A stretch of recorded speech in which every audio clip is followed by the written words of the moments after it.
Hi Chris, it's Sunday, September 22nd. Thanks for getting back to me quickly on the video game question. That kind of has answered some questions for me. I'm leaning towards a Civilization game, so we'll see. But that's where I'm leaning right now. Other than that, the only thing that's really going on is that I discovered a website. It's mobilitywod.blogspot.com.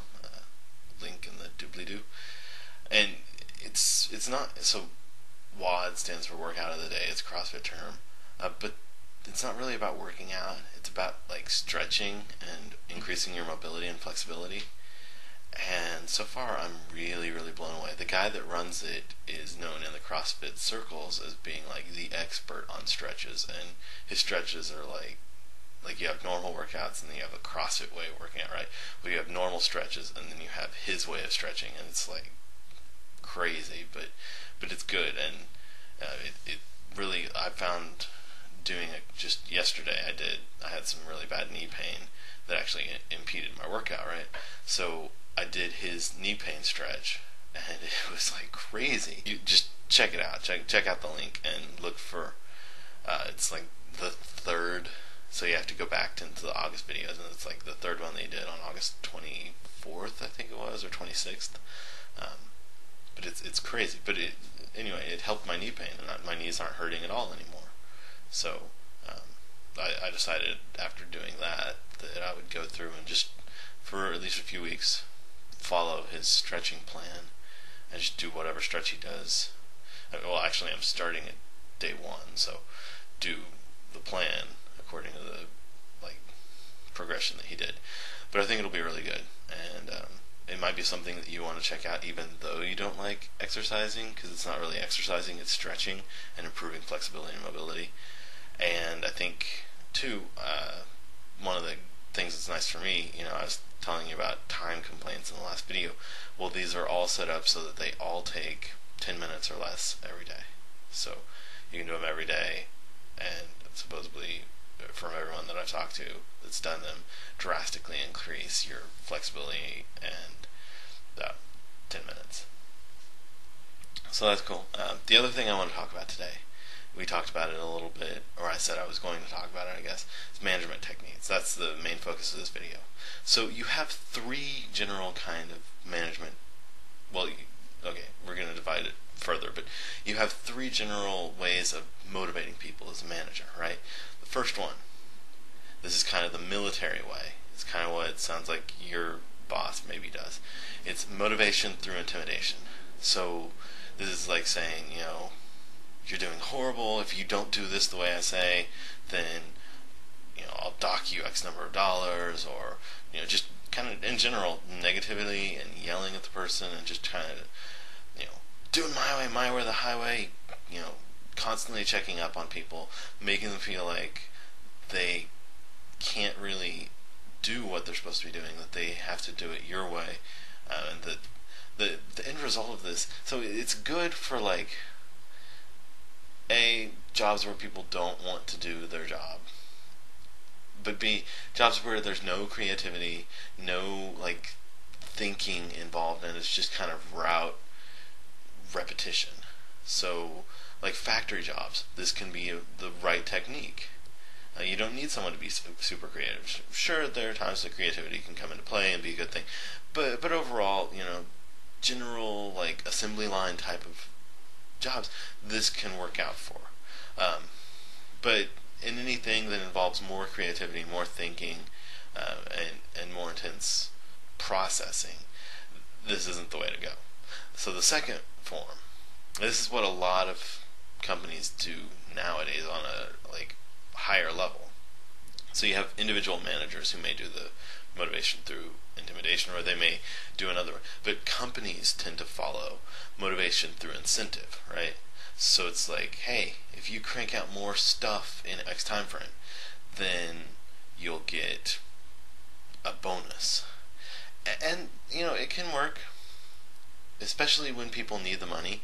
And again, this is something that can be really effective for the assembly line, factory, route processing type of jobs.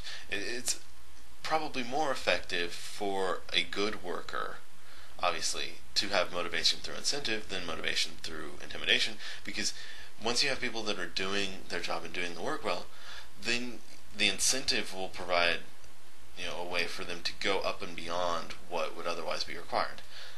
The problem comes into play again when you get into the creativity aspect. There have been a number of tests that have shown that incentives don't actually lead you to think better in creative circumstances. My point is, motivation through incentive, better than motivation through intimidation, but not great for jobs that aren't like labor intensive, repetition, jobs that involve using your brain instead of your guns, right? So what's left? Well, the third technique, and the one that tends to work best, is motivation through identification. That sounds a little weird, right? But basically, you want your employees to identify with the job that they're doing. And good employees will do this on their own, right? I think you fall into that category where you kind of identify with what you're doing with the cabling, with Cox, already. Like, you want to go out and do a good job. So by falling into one of the previous techniques, your manager is really shooting himself in the foot because he's making it worse for you to do your job instead of better.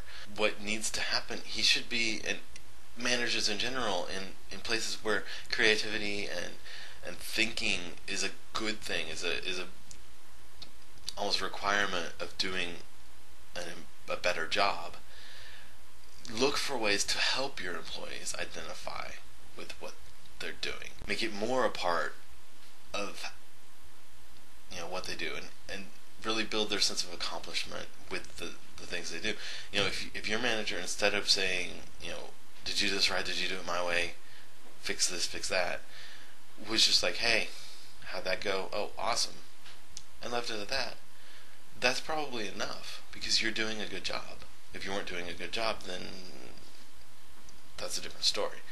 But yeah, and for me, this has been very powerful too, right?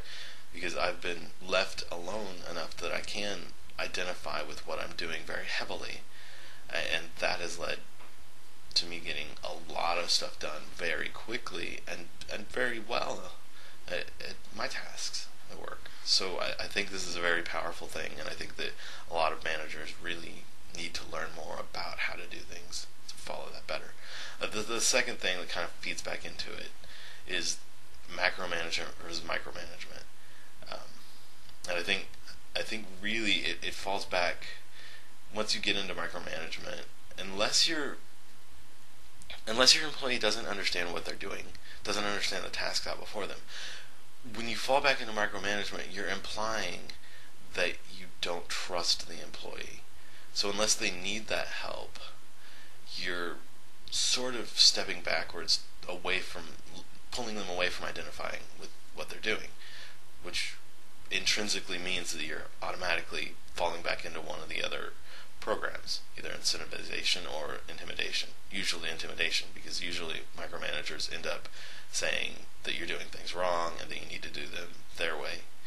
And again, the problem with that is that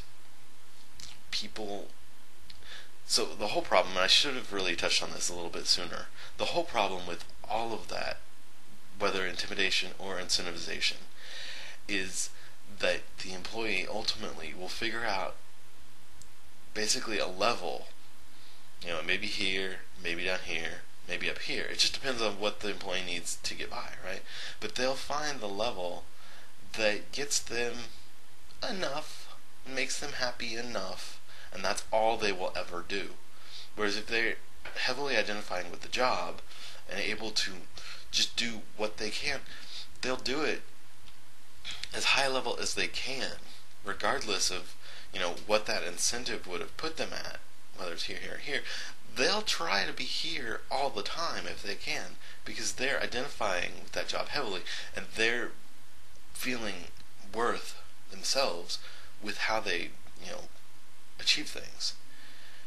And the micromanagement pulls away from that and pulls you towards the other things. So I think micromanagement, unless it's at a point where you're teaching, where you're demonstrating, there was a guy that was helping me code, and there were techniques that he wasn't familiar with, there were algorithms, there were ways of doing things that he didn't understand, and there I needed to do some micromanagement, but it was, I set it up in a way that I let him kind of come to me, and I kept the pathways open for him to do that without just like cramming it down his throat that he needed to do things this way and that way.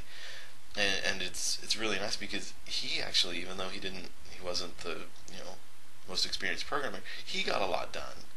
And this was like as a side job to him even. So my point is, motivation through identification, best way to go about it. And to the extent possible, while doing that, you want to really stick to a macro management thing, except for areas where the employee genuinely doesn't know what to do.